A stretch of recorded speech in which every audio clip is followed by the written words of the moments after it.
अस्सलामुअलैकुम, very good morning, welcome to new Pakistan. मैं हूं आपके साथ अनवार खाबर और मैं हूं आपके साथ ज़रिया इरफान। तो जनाब, मौसम के हवाले से सबसे पहले बात कर लेते हैं, क्योंकि 2 दिन से हम लोग मौसम के हवाले से सेगमेंट कर रहे हैं और पूरे पाकिस्तान को इंतजार है कि अगर प्री मानसून शुरू हो ही रहा है तो शुरू हो ही जाए, क्योंकि मौसम की जो शिद्दत है उसमें बहुत ज़्यादा इजाफा हो चुका है, घुटन का एहसास है और हवा ना चलने का नामो निशान है, कुछ ऐसा महसूस होता है। और यही वजह है कि आप सुबह के औकात में भी जब ऑफिस के लिए निकल रहे होते हैं तो एक हब्स सी होती है, ना कोई हवा चल रही है, गर्मी और पसीना आपको बहुत ज्यादा आ रहा है। तो मैं खुद परेशान हूँ कि वो जो वेदर फोरकास्ट थी कि बारिशें शुरू हो जाएंगी, लगातार बारिशें शुरू हो जाएंगी, वो कहाँ रुकेंगी, किस खंबे में अड़केंगी। बिल्कुल ऐसी। और जितनी गर्मी पाकिस्तान में इस वक्त पड़ रही है और टेम्परेचर तो हम सबको आइडिया है। दूसरी तरफ हम देख रहे थे कि यूके में कहा जा रहा था कि हीट वेव आ रही है, और जब हीट वेव का टेम्परेचर मैंने देखा तो वो 26, जो कि हमने अपने घरों में एसी का टेम्परेचर सेट किया होता है, तो वहां पर उसको हीट वेव कहा जा रहा है। तो मेरा ख्याल है कि वहाँ जो लोग रह रहे हैं अगर यहाँ आए और गर्मी देखें कि 41 और 43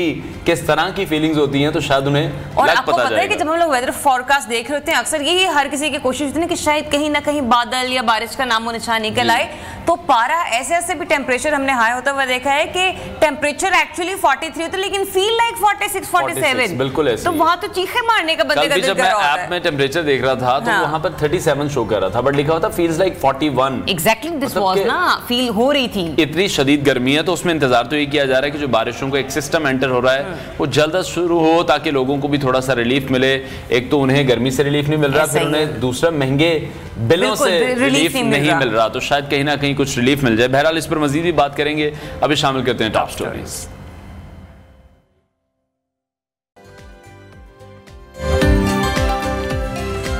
T20 वर्ल्ड कप फाइनल, आखिरी मार का बड़ा मुकाबला।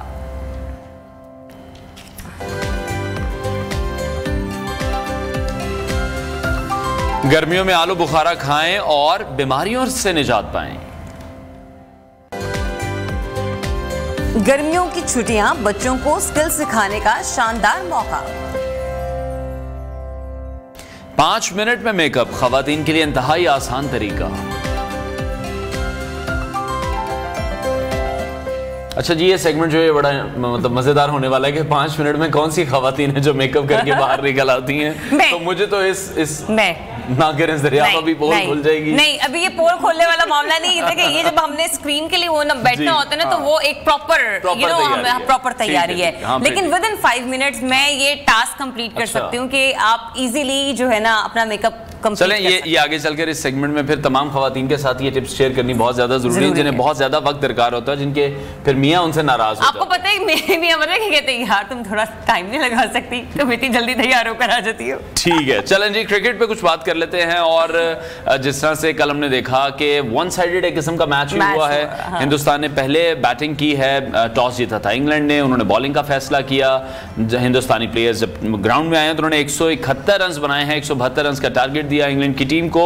और उसके बाद जब इंग्लैंड के प्लेयर्स मैदान में आए हैं तो वो एक एक करके इस तरह से वापस जा रहे थे जिस तरह से हमारी अपनी टीम के खिलाड़ी आउट होते हैं और हम उनको बड़ी तनकीद का निशाना बनाते हैं। यहां तक इंग्लैंड की टीम पहुंची, लेकिन जिस बुरी तरीके से वो हिंदुस्तान से हारे हैं उस पर भी बहुत ज्यादा सवालिया निशान है। मैं खुद भी कल जब रात को मैच देख रहा था तो ऐसा फील हो रहा था कि बहुत जल्दी में है इंग्लैंड के प्लेयर और बड़ी गलत शॉट्स खेलकर और बड़े ही गैर जो, जबकि आपको ये पता होना चाहिए कि आप सेमीफाइनल खेल रहे हैं, जिसके बाद अपने फाइनल में पहुंचना है। आप तो एक एक कदम फूंक फूंक के रखते हैं, बड़ी अच्छी स्ट्रेटेजी के साथ आप चलते हैं। फिर आपने सामने वाली टीम को इतना बड़ा टोटल दे दिया 171 का, वो भी अमेरिका के पिच पर, कि जहां पर अब तक टूर्नामेंट में कोई नहीं चल पाया, वहां पर इंडिया की टीम दे दनादन 171 बनाकर चली गई। बिल्कुल ऐसी। और शायद अब जो उनका बोर्ड है वो उन पर भी तनकीद करेगा, जिस तरह हम भी अपने प्लेयर्स पर तनकीद कर रहे हैं। तो ये बड़ा ही अजीब किस्म का एक वो जो खेल था वो इंग्लैंड की टीम की तरफ से पेश किया गया है। उसके साथ साथ कुछ पाकिस्तानी क्रिकेटर्स की भी बात कर लेते हैं, क्योंकि हमारे जो अरमान थे वो तो वो पूरे नहीं कर सके, लेकिन जो उनकी जेबें हैं वो मुसलसल भरती हुई दिखाई दे रही हैं। और हम ये देख रहे हैं कि मजमूई तौर पर तकरीबन 76 लाख रुपए से ज्यादा रकम एक खिलाड़ी को मिलेगी। तो हारने पर अगर ये प्राइसेस हैं, ये इनामात हैं या ये फीस है, तो फिर आप खुद ही सोच रहे हैं कि जीतने पर क्या होगा। अच्छा, ये देखिए ना कि वो उसमें आईसीसी की भी आमदनी का कुछ हिस्सा जो है वो प्लेयर्स को जाता है, जा रहा है। लेकिन बोर्ड इस वक्त कह रहा है कि शायद इस बार थोड़ी नजरसानी की जाए, लेकिन फिर भी अनवार मैं ये सोच रही हूँ कि देखिए 76 लाख आप ईच प्लेयर का बता रहे हैं, और आईसीसी की फीस का भी चले मान बहुत भी छोड़े ना, 25-25 लाख में बहुत कम लगा रही हूँ, तो यार 1 करोड़ रुपए इट डज मैटर। और उसके बाद भी परफॉर्मेंस सामने नहीं आ रही है, तो ये उन प्लेयर्स के साथ बहुत ज्यादा है जो कि डोमेस्टिक में परफॉर्मेंस भी दे रहे हैं, लेकिन टीम में उनकी जगह नहीं बन पा रही है। और वो जगह क्यों नहीं बन पा रही है ये हम सभी जानते हैं कि उस पर पाकिस्तान जो क्रिकेट बोर्ड है उसको तवज्जो देने की जरूरत है कि जो प्लेयर डोमेस्टिक में कारकर्दगी दिखा रहे हैं अब उन्हें टीम में लाने का वक्त आ चुका है, क्योंकि पाकिस्तान सुपर लीग के थ्रू जो भी कोई एक सीजन में परफॉर्मेंस देता है वो फौरन से हम देखते हैं कि वो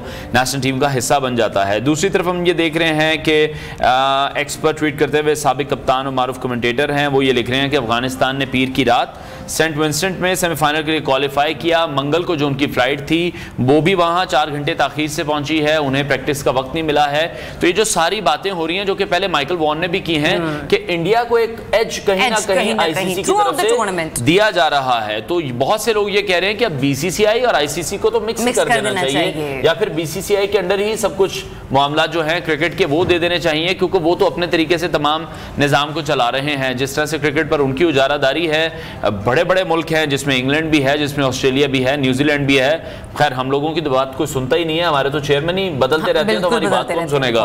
बट अगेन जो ताकतवर क्रिकेट बोर्ड भी है वो भी इस वक्त हिंदुस्तान के इस बोर्ड के आगे जो 80% कंट्रीब्यूशन उनकी आईसीसी के उसमें रेवेन्यू में है, तो वहां पर कोई नहीं बोल पा रहा है। बिल्कुल ऐसे ही। और अच्छा दूसरी बात हम ये भी देख रहे हैं कि अब कल का जो मैच है वो ब्रिज टाउन में खेला जाएगा अनवार, और India versus south Africa. Let's see, क्योंकि साउथ अफ्रीका के बारे में ये चौकर्स का कहा जाता था, लेकिन डेफिनेटली वो एक अच्छी परफॉर्मेंस का मुजाहरा करते हुए टीम यहां तक पहुंची। लेकिन जिस तरीके से इंडिया ने कल का मैच खेला है उसके बाद तो मुझे भी बड़ा ये लग रहा है। नहीं, इंडिया उनकी परफॉर्मेंस तो बहुत जबरदस्त है। पहले ये कहा जाता था कि इंडियन टीम के पास बैट्समैन बहुत तगड़े हैं, लेकिन अब उन्होंने अपनी इस तरह से काम किया अपने बॉलर्स पर भी कि उनके बॉलर्स भी इस वक्त दुनिया के नंबर 1 बॉलर्स हैं, खतरनाक बॉलर्स हैं। अगर बुमराह की बात की जाए तो वो बुमराह पर बहुत ज्यादा इन्हिसार करते हैं, और जिस तरह से बुमराह उन्हें विकेट्स दिलाते हैं, जिस तरह से बुमराह बॉलिंग कर रहे हैं, वसीम अकरम बड़ी तारीफ करते हुए दिखाई दे रहे थे बुमराह की कि वो बड़ा जबरदस्त उनका बॉलिंग एक्शन है, और वो बैट्समैन को जज नहीं होने देते हैं कि वो इन स्विंग करने लगे हैं, आउट स्विंग करने लगे हैं, किस किस्म की बॉल वो डालने वाले हैं। तो बड़ी कंफ्यूजन है उन बैट्समैन के लिए भी। अब देखते हैं कि साउथ अफ्रीका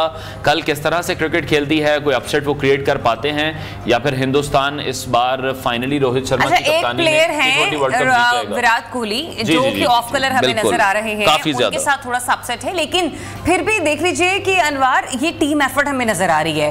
पूरी टीम विराट पर रिलाई नहीं कर रही है, जिसमें हम लोग ये देखते हैं कि सबकी कोशिश होती है कि चलें यार बाबर चल जाए, बाबर नहीं चल रहा तो रिजवान चल जाए।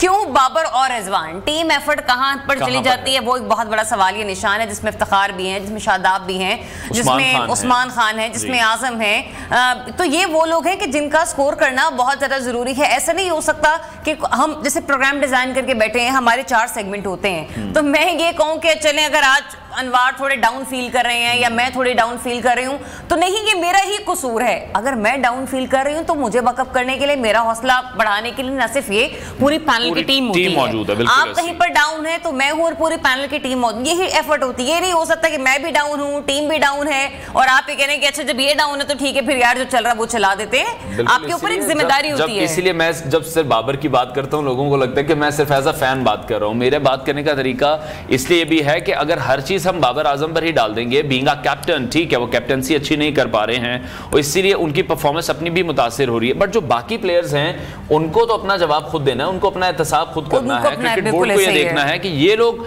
आखिर ये क्यों परफॉर्म नहीं कर पा रहे हैं। कोई बाबर तो उनके कान में कहकर नहीं भेज रहे कि आज आपने नहीं चलना है। बहरहाल इस पर हम मजीद भी बात करेंगे। स्पोर्ट्स एनालिस्ट अनस सईद ने हमें ज्वाइन किया। अनस बहुत शुक्रिया आपके वक्त के लिए। सबसे पहले तो कल के मैच के हवाले से बात कर लेते हैं। कुछ समझ नहीं आया कि इंग्लैंड ने किया क्या है। इंग्लैंड इस तरह से खेलता नहीं है जिस तरह के इंग्लैंड के प्लेयर्स खेल रहे थे, कुछ जल्दी में दिखाई दे रहे थे, गलत शॉट्स का इंतखाब उन्होंने किया और फिर 103 रन पर पूरी टीम ही आउट हो गई। देखिए यहाँ पे इंग्लैंड ने तो बुरी क्रिकेट खेली है, लेकिन हमें इंडिया की तारीफ करनी चाहिए और इंडियन क्रिकेट टीम ने थ्रू आउट द टूर्नामेंट बड़ी अच्छी क्रिकेट खेली है। इंग्लैंड सिर्फ जो है वो शुरू में जब टूर्नामेंट आगाज हुआ था तो ये लग रहा था कि इंग्लैंड क्रिकेट टीम जो है वो सुपर 8 के लिए क्वालिफाई नहीं कर पाएगी, लेकिन वो फिर इफ बट के चक्कर में जो है वो क्वालिफाई कर गई और उसके बाद जो उनके चांसेस बन गए। लेकिन इंग्लैंड ने इस समय उतना क्रिकेट अच्छी नहीं खेली जिस तरह उनको खेलनी चाहिए थी और उनकी जो बैटिंग लाइनअप है वो बिल्कुल भी जो है वो अपनी फॉर्म में नजर नहीं आई। अगर आप उनके देखें, आप प्लेयर्स देखें तो प्लेयर्स वही पुराने चल रहे हैं काफी अरसे से, तो कोई नया टैलेंट भी सामने नजर नहीं आया। कुछ इस तरह कुछ टीमों ने अपने नए काफी ज्यादा बूस्टअप किया है, नया टैलेंट भी सामने आया, लेकिन इंग्लैंड टीम टूर्नामेंट में स्ट्रगल करती नजर आई। और खास तौर पे कल की बात करूं तो ये शॉकिंग जरूर है कि इंग्लैंड जैसी टीम जो है इतने बड़े मार्जिन से जो है वो हार गई है। लेकिन इंडिया टीम की हमें तारीफ करनी चाहिए, क्योंकि गुज़श्ता 12 माह में वो अब तक चैंपियंस ट्रॉफी टेस्ट चैंपियनशिप का फाइनल खेल चुके हैं, फिर 2023 में होने वाला जो वनडे वर्ल्ड कप है उसका फाइनल खेला उन्होंने, और अब जो T20 वर्ल्ड कप का फाइनल खेलने जा रहे हैं। तो लेकिन इंडियन क्रिकेट टीम जो है वो काफी ज्यादा इंप्रूव कर रही है, और उन्होंने जो का आगाज किया, और जितना पाकिस्तान का आगाज था वो यूएसए से हम हार गए और उसके बाद हम गेम में आए ही नहीं, हम टूर्नामेंट में आए ही नहीं।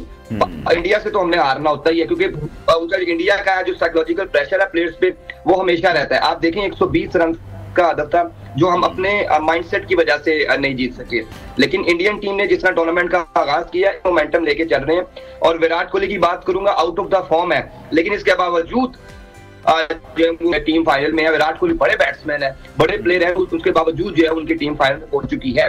तो रोहित शर्मा को क्रेडिट देना चाहिए, उन्होंने कप्तानी अच्छी की, बहुत जो लाठीचार्ज कर रहे हैं, कल भी उन्होंने जो है 50 की है, तो यकीनन जो है इंडिया बहुत अच्छी क्रिकेट खेल रहा है। और रोहित की जो स्टेटमेंट भी हम देख रहे हैं विराट कोहली के हवाले से, वो भी यही कह रहे हैं कि हमें उस हिसाब से कोई फिक्र नहीं है कि अगर विराट नहीं भी चल रहे हैं, हो सकता है उन्होंने अपनी परफॉर्मेंस फाइनल के लिए बचा के रखी हो। ये रोहित की स्टेटमेंट है विराट कोहली के हवाले से, क्योंकि मैं न्यूयॉर्क में था तो उनसे जब सवाल विराट कोहली के बारे में क्या कहेंगे, तो उन्होंने कहा था कि वो बहुत बड़े प्लेयर हैं, वो बड़े मैच में परफॉर्म करते हैं। लेकिन हम आगे उनकी जो स्टेटमेंट्स हैं उसके बाद भी जो विराट कोहली के हवाले से सवाल हो रहे हैं, लेकिन वो मसलसल जो है उनको बैक कर रहे हैं। विराट कोहली पे प्रेशर बिल्ड नहीं किया जा रहा, जिस तरह यहाँ पाकिस्तान में बाबर आजम पे प्रेशर होता है, वहां पे प्रेशर होता है, बाकी जो प्लेयर होते हैं पे प्रेशर ही कोई नहीं होता, उनके बारे में बात ही कोई नहीं करता कि मिडल ऑर्डर क्यों नहीं चल रहा। तो इस तरह हम देखें कि विराट कोहली को रोहित शर्मा की काफी ज्यादा सपोर्ट हासिल है। तो यकीनन अब बड़ा मैच है, फाइनल है, आखिरी टाकरा है, तो विराट अगर बल्ला चल गया तो इंडिया को ये ट्रॉफी उठाने से कोई रोक नहीं सकता फिर। अच्छा, लेकिन अनस जैसे आपने कहा ना कि हमारे यहाँ पर हम लोग फखर जमान पर क्वेश्चनिंग करना शुरू कर देते हैं, हम बाबर आजम पर क्वेश्चनिंग करना शुरू कर देते हैं, जो इन्हें फखर को तो फिर थोड़ा सा एज दे दें। फखर हो गए, रिजवान हो गए, ये फिर भी वो लोग हैं जो कहीं ना कहीं स्कोर बोर्ड पर अपनी कोई ना कोई कोशिश डाल रहे होते हैं। लेकिन हमें ये भी याद रखना होगा कि बाबर आजम खुद एक कैप्टन है, वो सिर्फ एक प्लेयर नहीं है, वो सिर्फ एक बैटर नहीं है। यही वजह है कि लोगों की उम्मीदें, टीम की उम्मीदें, कौम की उम्मीदें उनसे ज्यादा होती हैं, क्योंकि कंपैरेटिवली पैरेलल अगर आप जब रोहित शर्मा के हवाले से बात करें तो रोहित शर्मा बीइंग कैप्टन वो टीम को बहुत अच्छे तरीके से आगे लेकर चल भी रहे हैं, अच्छे फैसले कर रहे हैं, और साथ ही साथ ये कि अच्छे रिजल्ट्स दे रहे हैं।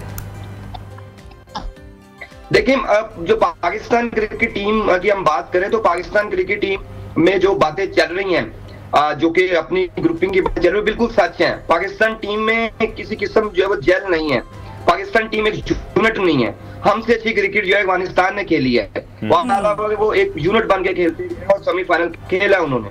लेकिन जो पाकिस्तान टीम में जब यूनिटी नहीं होगी तो फिर ये चीजें तो जाहिर होंगी, और हमने फिर गलतियां बहुत ज्यादा की हैं। और जब हम यूएस से हारे हैं उसके बाद से जो टीम पे प्रेशर था, वो उस प्रेशर से मतलब मैं तो यही समझ रहा था कि इंडिया से नामुमकिन है जीतना, तो मतलब वही हुआ, जीते भी नहीं वो। लेकिन एक पॉइंट ऐसा आया था मैच में कि पाकिस्तान मैच लेके जा सकता था, लेकिन फिर उन्होंने इंडिया टीम ने जिस तरह उनकी स्ट्रेटजी रही है वो बिल्कुल भी पजल नजर नहीं आए। और 120 गेंदों पे 120 रन खेलना मुश्किल नहीं है, सिंगल भी करते तो हम जीत सकते थे। लेकिन पाकिस्तान की जो पूरे ओवरऑल टूर्नामेंट में 2 मैचेस हार के हमने आगाज किया, फिर 2 मैचेस हमने हार के जो है बाहर हो गए, आयरलैंड और कनाडा को उनको हरा। तो पाकिस्तान टीम में उस तरह जेल नहीं है। इंडिया की टीम एक जेल नजर आ रही है, यूनिट आ रहे हैं, और उस पे उनके जो डिपार्टमेंट हैं वो काफी ज्यादा अच्छा परफॉर्म कर रहे हैं। अगर हम बैटिंग की बात करें तो वो अपना रोल प्ले कर रहे हैं, बॉलर हैं वो अपना रोल प्ले कर रहे हैं, और ये दोनों यूनिट मिलके ही मैच बंदा जीतता है। लेकिन हमारे साथ क्या है, कभी बैट्समैन परफॉर्म करते हैं और कभी बॉलर इकट्ठे परफॉर्म नहीं कर रहे हैं। कभी बॉलर अच्छा परफॉर्म कर जाए, बैट्समैन जो है वो बिल्कुल भी वो हद जो भी टारगेट है उसको अचीव नहीं कर पाते हैं, और कभी कभार बैट्समैन पाते हैं और बॉलर जो है जल्दी आउट नहीं कर पाते हैं। तो अनस फिर इसकी जो रीजन है फिर वही है जो कि ग्रुपिंग की खबरें बाहर निकल रही हैं कि ग्रुपिंग है, बाबर शाहीन को नहीं बुलाते हैं, बहुत से प्लेयर्स के अपने अपने ग्रुप्स बन चुके हैं और वो अपने अपने ग्रुप्स के लिए ही काम कर रहे हैं, बीइंग अ टीम कोई काम नहीं कर रहा। फिर यही वजह है कि बैट्समैन और बॉलर्स ये अलग अलग अपनी अपनी परफॉर्मेंस बस दे रहे हैं। देखिए आपने बिल्कुल ठीक है, जो पाकिस्तान टीम में जो मसला चल रहा है वो सिर्फ और सिर्फ कप्तानी को लेके चल रहा है और हर बंदा को समझता है कि उसको कप्तान बनाने का वक्त आ चुका है। ठीक है, बाबर आजम से कप्तानी ली इन्होंने, जब बाबर आजम ने कप्तानी वापस ली, बाबर आजम की सबसे बड़ी गलती वो थी। अगर वो आज कप्तानी वापस ना लेते तो उनको इनकी तनकीद का सामना ना करना पड़ता और ना ही उनको बतौर, क्योंकि बैट्समैन उनकी बैट्समैन जो उन्होंने रिकॉर्ड अचीव किए हैं उनकी तारीफ करनी होगी, उनका ज्यादती होगी कि अगर हम कहेंगे बैट्समैन भी अच्छे नहीं है, ये उनके साथ ज्यादती है। कप्तानी के बारे में अगर बाबर आजम कप्तानी ना ले तो फिर हो सकता था कि रिजल्ट। अच्छा, इस पर एक कमेंट अपना जरूर ऐड कर दीजिएगा। आप ये कह रहे हैं कि बीइंग अ बैट्समैन हम उन पर तनकीद नहीं कर सकते हैं, लेकिन जब हम T20 मैचेस की बात करते हैं, जब हम पावर प्ले की बात करें, फिर वो उसको उस तरह से यूटिलाइज नहीं कर पा रहे हैं। जो मेन तनकीद उन पर होती है वो ये होती है। देखिए हमने अगर आप वर्ल्ड कप में देखें तो सिर्फ बाबर आजम ही है जो कुछ अच्छा परफॉर्म कर रहे थे, कुछ बैट्समैन उन्होंने कुछ रन किए हैं। रिजवान ने एक मैच में किया था, लेकिन रिजवान अगर इंडिया के मैच में आउट ना होते जल्दी तो यकीनन जो है पाकिस्तान में मैच जीत सकता था, लेकिन रिजवान के गलत शॉट से पाकिस्तान मैच से हाथ से गया। लेकिन अगर आप बात कर रहे हैं बाबर आजम के अलावा तो आप देख लें नीचे फखर इफ्तिखार अहमद, फखर जमान, आजम खान, शदाब खान जो कि एज अ बॉलर है लेकिन वो एज अ बैट्समैन आपको मनवाने की कोशिश कर रहे हैं, ऑलराउंडर बने हुए हैं। हमने इंडिया के खिलाफ मैच में उनको बॉल नहीं दी, उन्होंने एज अ बैट्समैन खेला जो कि ज्यादती है। इससे जाहिर होता है कि बाबर आजम परफॉर्म कर रहे हैं, लेकिन हमारे पास बॉल का अल्टरनेट बैट्समैन है, हमारे पास स्पिनर का अल्टरनेट स्पिनर होना चाहिए, हमारे पास बैट्समैन का अल्टरनेट। लेकिन अनस ये वाले कुछ ऐसे फैसले हैं कि जिसमें कप्तान की जो इंटेंट है ना उसका होना बहुत ज्यादा जरूरी है, क्योंकि जब आपने एक जंग को जीतने के लिए एक मैदान में उतरना है तो आपको पता होना चाहिए कि आपके हथियार किस कदर काम कर सकते हैं और किस कदर आपको नुकसान पहुंचा सकते हैं। बहुत शुक्रिया आपका वक्त देने के लिए। और मीनवाइल मैं फिर यही कहूंगी कि आपको पता होना चाहिए अगर आप किसी ऑपरेशन के अंदर जा रहे हैं कोई सर्जरी करने के लिए तो आपके टूल्स तो काम करते होने चाहिए ना। ये नहीं हो सकता है कि आपके टूल्स नाकारा हैं, बिल्कुल स्पेशलिस्ट आपके पास होने चाहिए, चीजें आपकी काम नहीं कर रही है लेकिन आप पहुंच गए जी ऑपरेशन थिएटर में सर्जरी करने के लिए। एनीवेज एक ब्रेक लेते हैं, ब्रेक के बाद आपको दोबारा ज्वाइन करें। Stay tuned.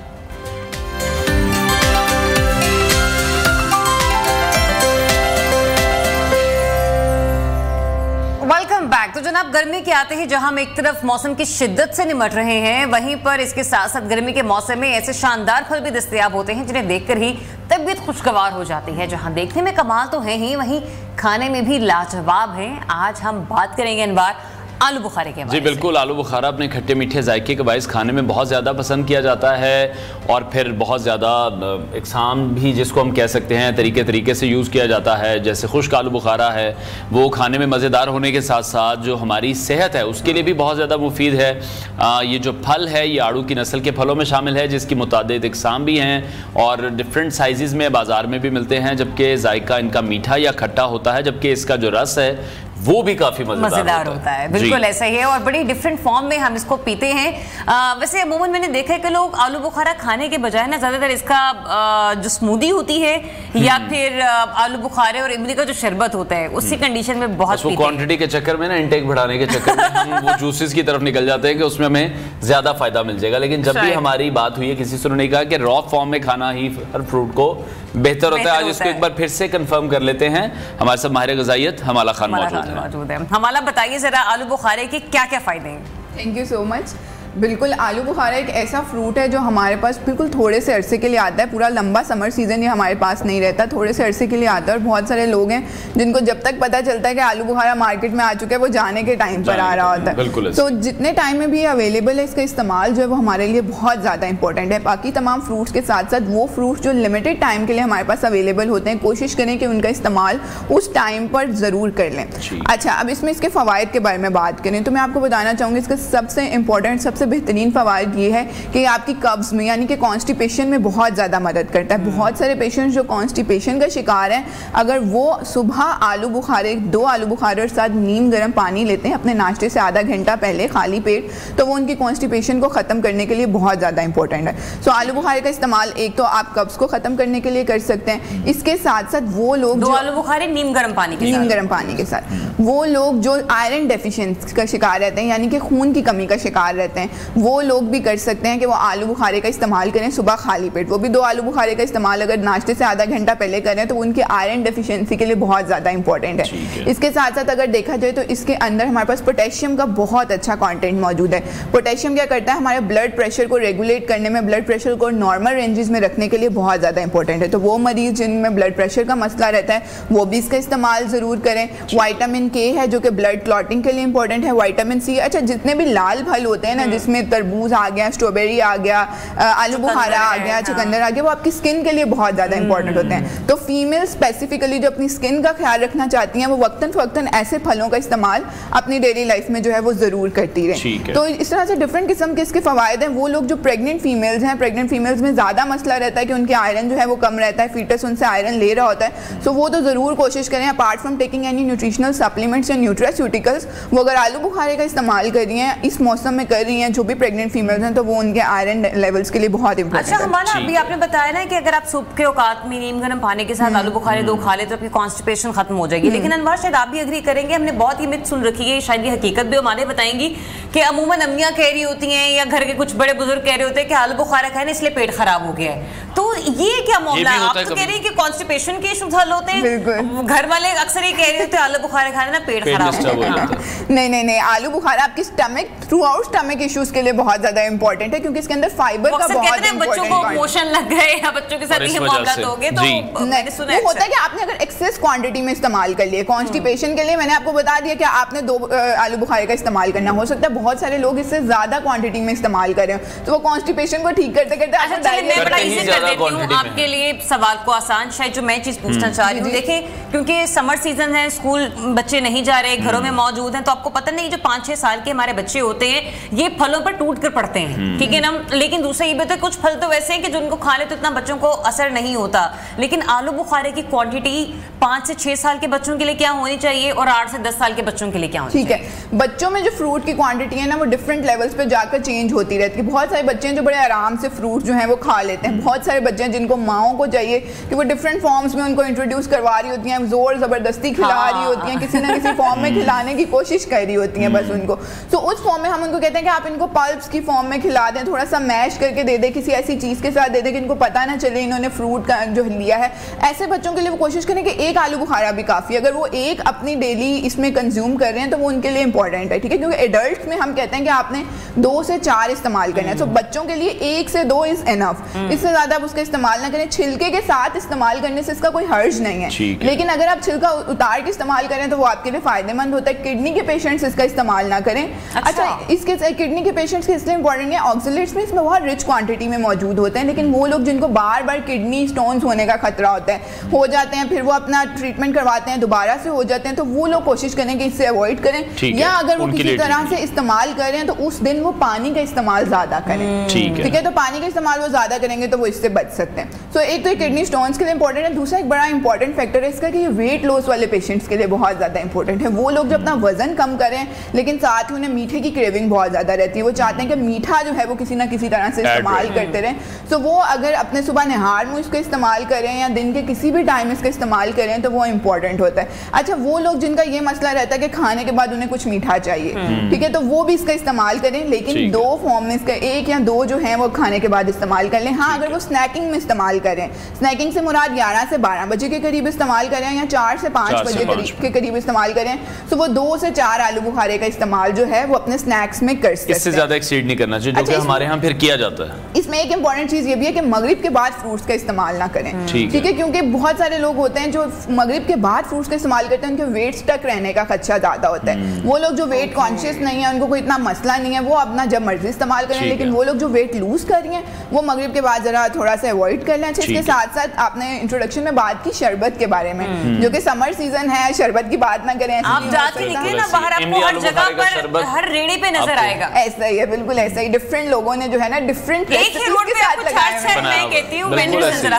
डिफरेंट रेसिपीज के साथ लगाए हुए, तो बड़ा इंपॉर्टेंट फैक्टर है और समर की एक बहुत बड़ी सौगात है। आपको देख के ही जो प्याज की शिद्दत है उसका एहसास होने लगता है। तो आलू बुखारे का इस्तेमाल अगर आप शरबत की फॉर्म में कर रहे हैं तो ऑब्वियसली जैसे आपने बात की रिक्वायर्ड क्वांटिटी में करें, लेकिन शरबत की फॉर्म में इसका इस्तेमाल इंपॉर्टेंट है आपकी गट हेल्थ के लिए, न्यूट्रिएंट्स। अच्छा, इसमें ना मैं आपसे चीज डिस्कस करना चाहती हूँ। मैंने खुद भी आलू बुखारे का ना शरबत बनाया था घर पर। अच्छा। क्योंकि जो इमली आलू बुखारे का अगर आप उबाल कर बना रहे, क्योंकि उसके अंदर शुगर कंटेंट फिर आपको बहुत डालना पड़ता है, क्योंकि इमली अपनी खटास छोड़ देती है और आलू बुखारे भी पकने के बाद जो है ना वो बिल्कुल निकल जाता है। तो मेरा तो सबको यही कहना है कि 4 आलू बुखारे भी ना, अनवर जो दरमियाने साइज का अच्छा आलू बुखारा है, आप उसको रॉ फॉर्म के साथ इसको ब्लेंड करते हैं पानी के साथ, अगर आप उसके अंदर शुगर भी नहीं डाल रहे हैं, बिलीव करेंगे बहुत अच्छा टेस्ट आता है, आपको रिच टेस्ट आता है, वो पका हुआ टेस्ट नहीं आता, ब्राउन ब्राउन से कलर वाला। बिल्कुल यही रेसिपी है जो इसकी बेसिक रेसिपी है, जिसके थ्रू हम कहते हैं कि न्यूट्रिएंट्स भी आपके अंदर चले जाएंगे और आपको डिस्ट्रॉय भी नहीं करेगा। तो वो यही रेसिपी, इसके थ्रू अगर आप शरबत का इस्तेमाल करें, वो आपके न्यूट्रिएंट्स भी आपको प्रोवाइड कर रहा है, गट हेल्थ से भी बचा रहा है, कॉन्स्टिपेशन वाले मरीज भी इस्तेमाल कर सकते हैं। फिर गर्मी जैसे बहुत ज्यादा है तो इसके अंदर आप आइस डाल के इसका स्लश बना के डिफरेंट फॉर्म्स में इस्तेमाल कर सकते हैं। वो लोग जिनको रात को बहुत ज्यादा भूख लगती है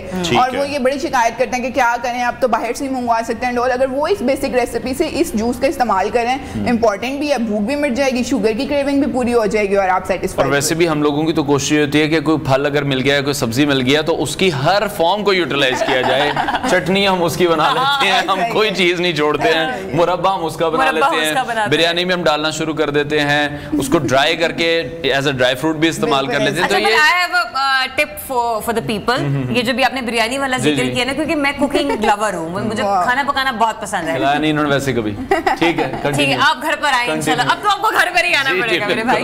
तो ना उसमें ये कि अगर आप आलू बुखारे को दम पर डालेंगे ना तो बहुत बेहतर रहेगा। कुछ लोग ऐसे करते हैं कि जो वो उसका मसाला बना रहे होते हैं ना, उसी वक्त आलू बुखारा डाल देते हो तो बिरयानी में ना मिठास आ जाती है।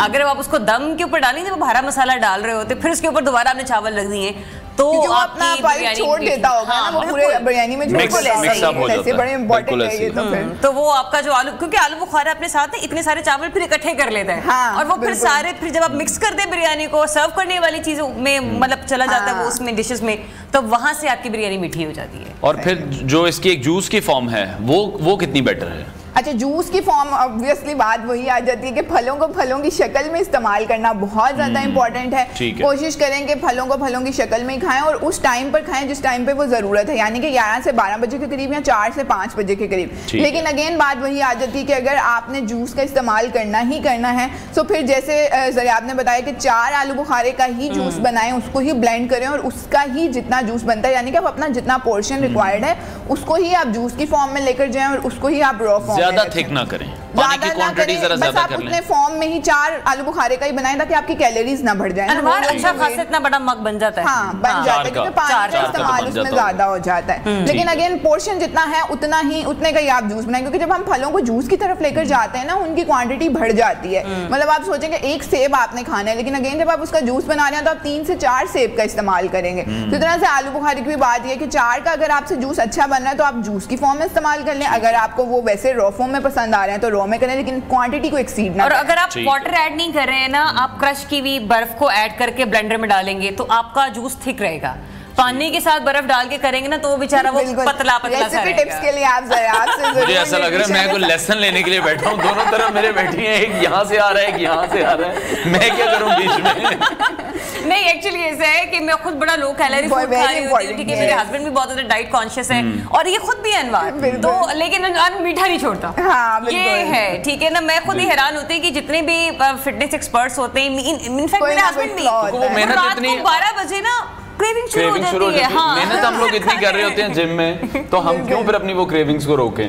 तो दूसरों को तो मत कहा करो ना, मतलब ये नहीं कि फ्रिज खोलते खोलते साथ दोगी, बंदा पूछे क्या वो, ताकि आपको गिल्ट नहीं रहता फिर कि आपने अकेले नहीं खाया है, फिर आप कहते हैं आपका जो पार्टनर है वो भी क्राइम पार्टनर हो जाता है।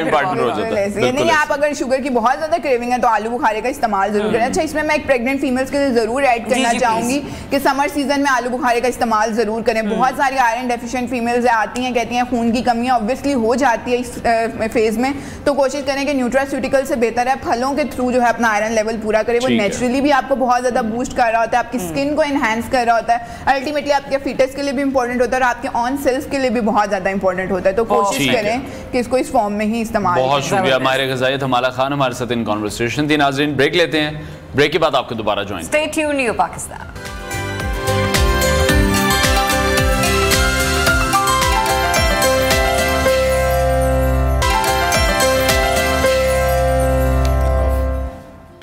जी वेलकम बैक वंस अगेन। तो जनाब, गर्मियों की छुट्टियों का इंतजार स्कूल के बच्चों के लिए सबसे बड़ी खुशी होती है। यही वजह है कि स्कूल में जिस दिन बच्चों को गर्मियों की छुट्टियां होती हैं उनकी खुशी देखने के लायक होती है, लेकिन पेरेंट्स के लिए ये छुट्टियां जहमत बन जाती हैं और फिर हम ये देखते हैं बनी हुई हैं नहीं हुई है, बनी हुई है। अच्छा बनी हुई है। मौसम गर्मा की छुट्टियों के बायस अक्सर बच्चों के मामूलात खराब हो जाते हैं, जिनमें देर से सोना, देर से जागना, टीवी देखना, मोबाइल का ज्यादा से ज्यादा इस्तेमाल करना, ये सब एक्टिविटीज शामिल होती है। लेकिन अगर मैं कोई मिस कर गई अनवार, तो कोई एक्टिविटी जो आपने ऑब्जर्व, क्योंकि बच्चे यार ये भी कर रहे होते हैं, उनकी एक्टिविटी यही है कि वो किसी भी टाइम एक जगह पर नहीं बैठ सकते हैं, एक घर नहीं बैठ सकते हैं, उन्हें हर टाइम कुछ ना कुछ करना होता है। कभी वो पेंट शुरू कर देंगे, कभी वो दीवारों पर लाइनें मारना शुरू कर देंगे। तो कुछ ना कुछ बच्चों की दीवारों पे एबीसी क्यों लिख रहे होते हैं, अपनी कॉपीज पर नहीं लिखेंगे, उन्हें ये पसंद नहीं है, वो दीवारों पर लिखना शुरू कर देते हैं। लेकिन अब गर्मियों की छुट्टियों में क्या ऐसा करना है कि बच्चों की जो सलाहियतें हैं उनको भी बढ़ाया जाए, जिस्मानी और ज़हनी तौर पर उन्हें एक्टिव रखने के लिए, तंदुरुस्त रखने के लिए जो मुख्तलिफ कारआमद सरगर्मियाँ हैं और मशागिल हैं उसमें भी मसरूफ़ रखना बहुत ज़्यादा ज़रूरी है। उनके लिए कौन सा ऐसा लायामल है जो कि तरतीब दिया जाए जिसमें हर बच्चे की उम्र का ख्याल रखते हुए उसकी मुनासबत से उनकी जो एक्टिविटीज़ हैं उनको तरतीब दी जाए। इसी हवाले से मजीद बात करेंगे माहिर तालीम डॉक्टर आयशा रज़ाक साहिबा ने हमें ज्वाइन किया। डॉक्टर साहिबा बहुत शुक्रिया आपके वक्त के लिए। सबसे जो बुनियादी सवाल है आजकल के वालिदैन पूछना चाहते हैं कि गर्मियों की छुट्टियों में बच्चों को ढेर सारा स्कूल का काम तो मिल जाता है, लेकिन इन्हीं छुट्टियों को किस तरह से यूटिलाइज करें कि बच्चों को कुछ अच्छे स्किल्स सिखाए जाएं। वो कौन सी स्किल्स होने चाहिए? अस्सलाम वालेकुम, बहुत शुक्रिया बुलाने का आपका। और ये उस तरह का मसला आपको पता है कि जो हर साल रिपीट होता है, तो अब तो कुछ ना कुछ जो न्यू पेरेंट्स हैं शायद जिनके बच्चे अब स्कूल से छुट्टियां पहली दफ़ा हो रही होंगी, उनको शायद थोड़ा सा मुश्किल होगा कुछ to come up with ideas. लेकिन ये उस तरह का मसला है जो पेरेंट्स हर साल उनके लिए एक तरह का रिपीट होता है। देखिए, एक सबसे पहले तो मेरा अपना ये ख्याल है कि it's okay to take, after all it's a break, हम इसे समर ब्रेक कहते हैं। It's a break, take it slow, इसमें कोई बुराई नहीं है। मेरे ख्याल में इतनी ज्यादा कंपेटिटिव हो गई है हर चीज, और हम सुन रहे होते हैं शेयरिंग के भी, क्योंकि बहुत सारे मीडियम्स अब निकल आए हैं, तो हमें हमेशा ये लगता है कि जिस तरह बाकी पेरेंट्स अपने बच्चों के ऊपर या उनको स्किल सिखाने में या कोई एक्स्ट्रा एक्टिविटीज कराने में हमसे बहुत आगे हैं, तो वो जो एक थोड़ी सी एंग्जाइटी उसकी वजह से क्रिएट होती है, कंपेटिटिवनेस की वजह से, कि शायद हमारा बच्चा पीछे ना रह जाए, शायद हम अच्छे पेरेंट्स नहीं हैं, शायद हम उसको अच्छा एंगेज नहीं कर रहे, तो वो थोड़ा सा उससे पीछे जाके हट के सोचे it's okay to take it slow. हम सब स्कूल कॉलेजेस से निकले हुए हैं, चाहे जनरेशनल एक गैप है, अब के जो बच्चे स्कूल जा रहे हैं, लेकिन ब्रेक एक वजह से होती है। सो सबसे पहली बात ये कि अगर आपका बच्चा थोड़ा सा लेट बैक है, इस ब्रेक में अपनी नींद पूरी करना चाहता है, थोड़ा सा वो रूटीन से हटकर थोड़ी सी रिलैक्स रूटीन एंजॉय करना चाहता है, तो that is perfectly okay. In fact let your children sleep as much as they want. मैं ये नहीं कह रही कि पूरा दिन सोकर गुजारें या ये कि बिल्कुल उनका कोई रूटीन ना हो, लेकिन ये कि अगर वो 2 घंटे एक्स्ट्रा सो जाते हैं रूटीन से, तो इसमें ऐसी कोई बड़ी बात नहीं है। बहुत गर्मियां भी हैं, दोपहर को भी अगर थोड़ा बहुत नैप लेना चाहते हैं तो इट्स अ गुड थिंग। अच्छा, अब उसके बाद ये कि जाहिर है आप ये नहीं चाहते कि आपके बच्चे बिल्कुल रूटीन से हट जाएं, क्योंकि बहरहाल एक थोड़ा बहुत डिसिप्लिन, एक स्ट्रक्चर आपके दिन में, इसीलिए आप स्कूल भेजना भी बच्चों को पसंद करते हैं, because there some structure to your day. तो उस रूटीन के लिए जरूरी है कि आपका बच्चा अगर 1-2 घंटे एक्स्ट्रा सोकर आप वो सुबह उठ जाता है, तो एक routine, semi routine, depending on the age of your child, आप वो डिटर्मिन कर लें और उस पर फिर स्टिक करें। सबसे बड़ी बात कंसिस्टेंसी होती है कि आपने बना तो ली रूटीन, लेकिन फिर उसके बाद आप उसको कंसिस्टेंटली फॉलो भी करवाएं बच्चे से। सो फॉर इंस्टेंस एग्जांपल मैं देती हूँ कि अगर सुबह आपका बच्चा सोकर उठता है तो शुरू के जो 2 घंटे हैं दिन के, again depending on the age of your child, आप उसको कहें कि वो अपना स्कूल का होमवर्क कोशिश करें बच्चे consistently over the period of their summer break खत्म करें। ये नहीं कि पहले 4 दिन बैठे वो बच्चे करते हैं ना कई दफा कि जी पहले तो 1 हफ्ते में काम खत्म कर लिया, उसका कोई फायदा नहीं। एक तो ये कि उससे आपकी रूटीन एक अच्छी नहीं सेट हो पाती, दूसरा ये कि आप एक दफा क्योंकि आपने अपने सर से काम उतार लिया तो फिर आप समझते हैं कि अब किताबों से मेरा 3-4 महीने 2-3 महीने कोई ताल्लुक नहीं है, और फिर जब तक by the time you go to school आपको चीजें भूल चुकी होती हैं। गर्मियों की छुट्टियों का काम देने का एक मकसद ये भी होता है, बहुत काम मेरे ख्याल में नहीं देते बच्चों को, खासतौर पे छोटे बच्चों को, लेकिन एक वजह ये होती है कि स्कूल जाते हैं कि बच्चा जब वापस आए, क्योंकि ये रिसर्च में भी नजर आता है हमें, और इसीलिए छुट्टियां खत्म होने के बाद फॉरेन एग्जाम नहीं होते क्योंकि बच्चे पिछली चीजें भूल चुके होते हैं। तो वो चाहे ताकि ना भूलें तो वो ड्रिल के तौर पे उन्हें समर होमवर्क के तौर पे दी जाती हैं। बहरहाल वो शुरू के 1-2 घंटे अगर आपका बच्चा दिन में उस होमवर्क पे लगा लेता है, कुछ एडिशनल रीडिंग पे लगा लेता है स्कूल रिलेटेड, तो फिर उसके बाद आप कोशिश करें कि बच्चा थोड़ा सा आपको, अच्छा अब ये मैं उन लोगों के लिए बता रही हूँ जो बहुत ज्यादा बच्चों को समर कैंप्स पे नहीं भेज सकते, जाहिर है वो भी हर एक के लिए आसान नहीं होता, टाइम और उसके अंदर और इन्वेस्टमेंट भी इन्वॉल्व होती है, या बच्चों को एग्जॉटिक हॉलीडेज पे नहीं लेके जा सकते, तो एंड दैट्स फाइन। आप लेकिन ये बताइएगा कि आशा साहबा कि वो लोग जो कि इस तरह से एक्टिविटीज को अफोर्ड नहीं कर सकते, लाइटर नोट पर उनके लिए क्या क्या एक्टिविटीज हो सकती हैं कि जिसके अंदर वो बच्चों को इन्वॉल्व रखें? देखिए आपकी बात एक तरफ तो बिल्कुल दुरुस्त है कि बच्चों पर उनको इतना ओवर बर्डन ना किया जाए कि उनकी छुट्टियों को भी हम जो है ना वो इस तरीके से बना दें कि ऐसे लगे कि वो किसी नौकरी पर लगे हुए, किसी मुशक्कत पर लगे हुए, लेकिन फिर भी कहीं ना कहीं बच्चों को इन्वॉल्व करना है किसी हेल्थी एक्टिविटी में, ये उनकी मेंटल हेल्थ के लिए बड़ा अच्छा रहता है। नहीं, बहुत जरूरी है, वो आप बिल्कुल ठीक कह रहे हैं। देखिए मैं उसी तरफ आ रही थी कि एक दफा अगर बच्चे ने थोड़ा सा काम अपना खत्म कर लिया, देखिए कोशिश करें कि समर ब्रेक में फिर आप उस तरह की कुछ चीजें करवा लें जो कि आप आम दिनों में आपका बच्चा जब स्कूल जा रहा होता है उसके पास टाइम नहीं होता, या आपको लगता है इसके पास टाइम नहीं है और मैं इसको इन चीजों में ना इन्वॉल्व करूं, लेकिन बहरहाल वो लाइफ स्किल्स भी आनी बहुत जरूरी है। सो फॉर इंस्टेंस आप ये थोड़ा सा ग्लैमरस नहीं लगता, लेकिन ये बहुत जरूरी है बच्चों के लिए कि आप उन्हें घर के कामों के अंदर, उनको चोर्स के अंदर इन्वॉल्व करें। Very true. हर बच्चे को घर में एज अप्रोप्रिएट तरीके का काम करना आना चाहिए, चाहे वो अपना सुबह उठ के, उसके लिए ये जरूरी हो कि सुबह तुमने उठना है तो तुमने अपना बेड बनाना है। जो आम दिनों में बच्चे जब स्कूल जाते हैं तो वो बस उसी तरह के छोड़ा और भाग गए। So make your own bed, ये कोई इतना मुश्किल काम नहीं है, कोई इतना मुशक्कत का काम नहीं है, बच्चे को करना आना चाहिए। अपने टॉयज एक जगह पे रखें, अपनी अलमारी ऑर्गेनाइज करें, अपना डेस्क ऑर्गेनाइज करें, लिटिल थिंग्स लाइक दैट। ये आपको छोटी बातें लगती हैं, ये छोटी होती नहीं है, ये छोटी बच्चे बिल्कुल सही कह रही हैं। क्योंकि मेरा पर्सनली ये कहना है क्योंकि बच्चों की अलमारी अगर आप खोलकर देखें ना तो उन्होंने एक मेस क्रिएट करके रखा हुआ होता है, और अगर वो अभी से अपने आप को ऑर्गेनाइज करना शुरू कर दें, अभी से अगर अपने आप को ऑर्गेनाइज करना शुरू कर दें तो वो उनके लिए बहुत बेहतर है।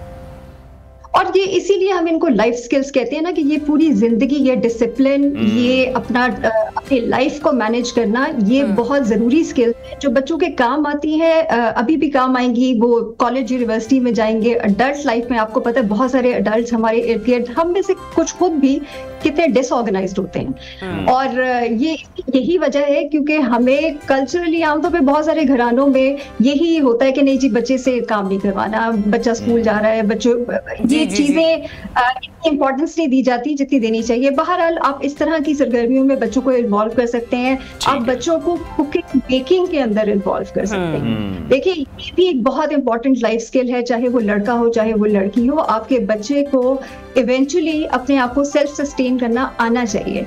और उसका मतलब ये है कि उनको पता होना चाहिए कि किचन का काम, बेसिक कुकिंग स्किल्स क्या होती हैं, डिश वॉशिंग करनी है, आपने अगर आपके घर में कपड़े धोने की मशीन है उसमें कपड़े डालने हैं निकालने, ये छोटे छोटे चोर्स हैं, but every individual needs to learn them. और ये कि कंसिस्टेंटली जब आप करवाएंगे तो वो जो एक डिसिप्लिन और एक अपनी लाइफ मैनेज करने की जो आपके अंदर एक नेचुरल चेंज पैदा होती है वो हो जाती है। और इन वेकेशंस में फिर हम ये भी देखते हैं कि बहुत से ऐसे समर कैंप्स भी लगते हैं जहां पर जाहिर बात है कुछ क्रिकेट के कैंप्स भी हैं, फुटबॉल के भी हैं, दीगर एक्टिविटीज भी हैं। वो आपको क्या लगता है कितने फायदेमंद हैं? उनमें बच्चों को भिजवाना चाहिए?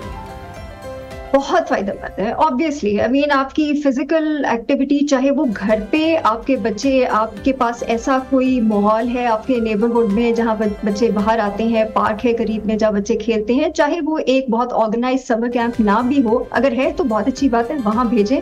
लेकिन नहीं अफोर्ड कर सकते या एग्जिस्ट नहीं करता, पास बार बार लाना ले जाना मुश्किल है, तो आप अपने आसपास बच्चों को आउटडोर्स, हर एक के पास आपको पता है वो भी आजकल अपॉर्चुनिटी नहीं होती कि बाहर बहुत ज्यादा स्पेस अवेलेबल हो या सेफ स्पेस अवेलेबल हो, तो लेकिन आप अपने लिमिटेशंस में रहते हुए बच्चों को अगर रोज फिजिकल एक्टिविटी करवा सकते हैं, बच्चे कर सकते हैं, तो उससे बेहतर तो कोई चीज नहीं है। बच्चे उसके अंदर एक तो जाहिर है स्पोर्ट्स से भी कुछ स्किल्स सीखते हैं, आपस में एक दूसरे से किस तरह से जब जाहिर है और बच्चों के साथ इंगेज करते हैं, सोशल स्किल्स भी सीखते हैं, लेकिन उसके साथ साथ थकते भी हैं, थोड़ा सा उनको लगता है कि अच्छा हम बाहर भी निकले हैं ताज़ा हवा में, तो वो फिर एक रूटीन एक अच्छी उनकी बनी रहती है, खुश भी रहते हैं, मूड भी अच्छा रहता है, तो वो तो डेफिनेटली आई मीन वो तो चाहे आपके बच्चे स्कूल जा रहे हो चाहे ब्रेक हो, वो बहुत जरूरी है।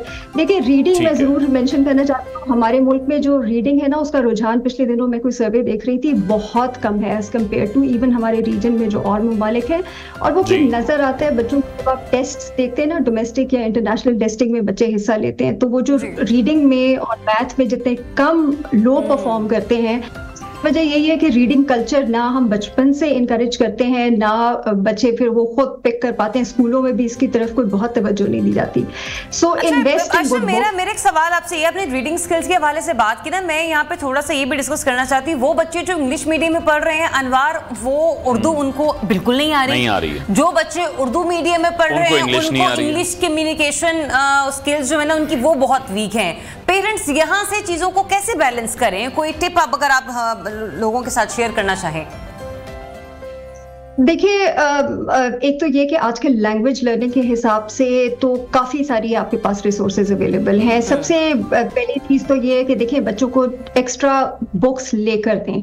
आई मीन हमने बचपन में जब अपनी या जो बच्चे अपनी लैंग्वेज स्किल्स बेहतर कर पाते हैं वो रीडिंग से ही कर पाते हैं। I mean there is no other way. आप एक तो घर में वो बोलने का माहौल, अगर जाहिर है उर्दू तो अक्सर पेरेंट्स बोलते ही हैं, उर्दू तो वो आपस में कॉन्वर्सेशन रख सकते हैं, ये घर का एक कल्चर भी होता है, एक माहौल भी होता है कि आप अपने बच्चे से अगर हर वक्त अंग्रेजी में ही या एक वो टूटी फूटी मिक्स लैंग्वेज में ही बात करनी है, तो फिर बच्चा जाहिर है जो वो आप रोल मॉडल करेंगे उसके साथ जैसी कॉन्वर्सेशन करेंगे वो देखिए उसका कोई, मेरे ख्याल में उसका कोई वो और तरीका नहीं है। You need to practice it with your children. अगर आपके पास फर्ज करें कोई एप्स की या आपके पास गैजेट्स की एक्सेस मौजूद है, आजकल बहुत सारी एप्स ऐसी अवेलेबल हैं जो आपको लैंग्वेज स्किल सिखाती हैं। डुओलिंगो एक बहुत एक आपके लिए पॉपुलर इस तरह की ऐप है जो रिसेंटली लैंग्वेज लर्निंग के हिसाब से इंट्रोड्यूस हुई है। जो बहुत छोटे बच्चे हैं, टू बी ऑनेस्ट मेरा नहीं ख्याल है कि उन्हें ऐप पे जाने की जरूरत है।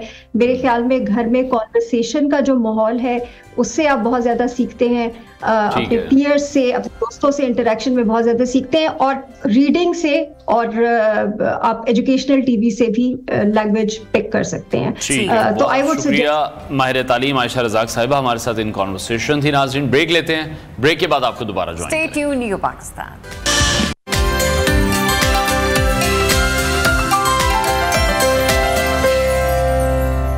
जी वेलकम बैक वंस अगेन। जनाब चाहे कोई भी मौका हो, खवातीन मेकअप करना कभी नहीं भूलती। भूलने कैसे, मेकअप बने खवातीन के लिए। इस तरह हर खातून जब भी मेकअप करती है तो उसकी वजह भी मुख्तलिफ होती है। कुछ के मुताबिक मेकअप करके वो खुद को ज्यादा पुरएतमाद महसूस करती हैं, तो कुछ लुक्स के साथ नए तजुर्बात करना पसंद करती हैं। अब मेकअप करना एक गैर मामूली फन है और ज्यादातर खवातीन जो है वो मेकअप की दिलदादा होती है। मैं तो खुद मेकअप लवर हूँ। बिल्कुल ऐसी है। और अभी जिस तरह से आप ये कह रही हैं कि एक्सपेरिमेंट्स भी किए जाते हैं, तो फैशन की मुनासबत से भी फिर नए नए जो एक्सपेरिमेंट्स हैं वो भी किए जाते हैं। कुछ खवातीन तो मेकअप करने में इतनी माहिर हो जाती हैं कि फिर उन्हें किसी तरबियत की जरूरत भी महसूस नहीं होती है। जैसे जरिए आप शो के शुरू में भी कह रही थी कि विद इन 5 मिनट वो रेडी हो जाती हैं। फिर जो उनके शौहर हैं वो ये कहते हैं कि तुम थोड़ा सा वक्त लगा लिया करो, क्योंकि इनके शौहर को भी तैयार होने में काफी टाइम लगता है। पूरा आधे से पौना घंटा लेते हैं, क्योंकि हमने हर संडे को बाहर डाइन आउट करना होता है और मैं आप जल्दी रेडी हो जाती हूँ, लेकिन वो टाइम लेते हैं। तो आज हम आपको बताएंगे कि घर पर रहते हुए मेकअप कैसे किया जा सकता है, और वो भी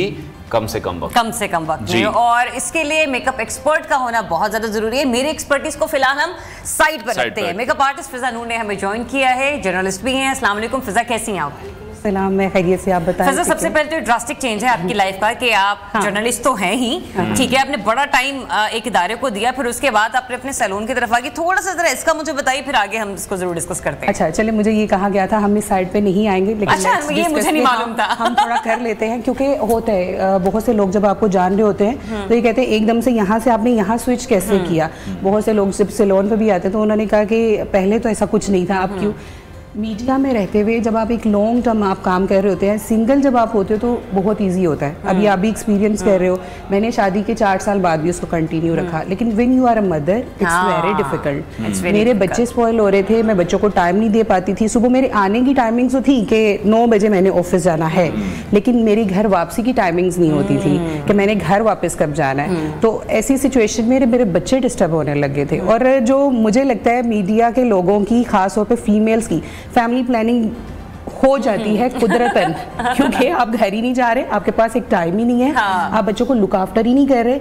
और मेरे बच्चों में मुझे फर्स्ट बेबी के बाद लगता था कि इट्स एनफ, काफी और मैं इसको बड़ा प्रिसाइजली बोलूंगी कि इससे खूबसूरत जिंदगी कोई हो नहीं सकती। आप खुद एक बाप हैं, आपको खुद भी इन सारे मामलात का पता है। Now let's come to the discussion. तेज तरीन मेकअप हो सकता है गर्मियों के मौसम में। जो 5 मिनट लुक है ना, एक वो क्या हो सकती है? ये 5 मिनट लुक में आपको एक बात बताऊं, मेकअप इज आर्ट, जैसे आपने पहले बताया, लेकिन उसको चूज कैसे करना है, उसको एप्लीकेशंस कैसे करनी है। मैंने बहुत से लोगों को देखा है, इट्स अ ब्लेसिंग, लेकिन समटाइम आपने अपनी ब्लेसिंग को भी इतना खराब किया होता है कि आपको देख के दुख हो रहा होता है कि यार इसके पास इतना ब्रांडेड मेकअप है, इसके पास अच्छी चीजें हैं, लेकिन इसने किया क्या हुआ है। तो अगर हम 5 पॉइंट्स में उसको डिस्कस करें, गर्मी, वेदर इज़ वेरी हार्श इन पाकिस्तान, चाहे वो विंटर है चाहे वो समर है, ठीक है। आपने वेदर के अकॉर्डिंगली अपनी चीज़ें चूज़ करनी है।